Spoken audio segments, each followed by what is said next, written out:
For my closed reading assignment, I chose a story I found the most interesting throughout the first few weeks of the readings. I chose Phantomia by Eliza Haywood because of all the topic opportunities you could get from it. I've decided to make a claim about the imagery in the reading, as well as a claim about the theme in the writing. To start off, I began seeing imagery present in the story from the beginning, taking place in the playhouse. She described everything in great detail, wealthy people in their extravagant clothing. She describes the theater almost like it was alive with people's spirits and lust. She uses imagery to attract us to this theater and to engage the reader. On page 227, in the beginning of the writing, I see the first idea of imagery. A young lady of distinguished birth, beauty, wit, and spirit happened to be in a box one night at the playhouse, where though there were a great number of celebrated toasts, she perceived several gentlemen extremely pleased with themselves with entertaining a woman who sat in the corner of the pit. This quote opened up the events perfectly while letting our imaginations go wild with the mysteries of the gentleman and lady. It gives us imagery to imagine where everything in the theater was, as well as where they were sitting in the pit.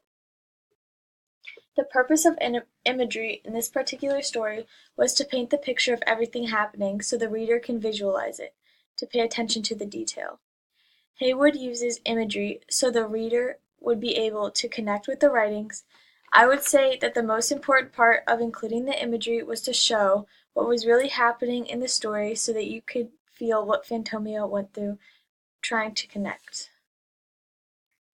Another claim I would like to make about this writing is about the theme.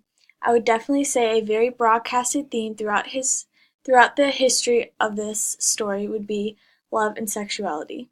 Authentic love is the theme of the writing. Even though Phantomia may have been raped, she still had overflowing love for Beauplaisir. It was great before she could be brought to confess anything, and much longer before she could prevail on the name of the man whom she so fatally loved. Page 247. The generality of her sex, as to be able to refuse the knowledge of anything to the man she loved, with that transcendency of passion she professed.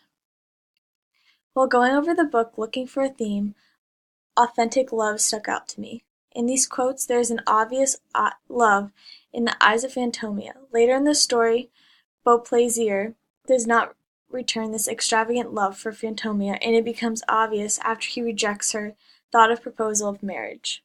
He answered her in perfectly polite, but made no offer of which perhaps she expected, though could not, now informed of her other daughter's proceedings. He assured her, however, that if she would commit the newborn lady to his care, he would discharge it faithfully.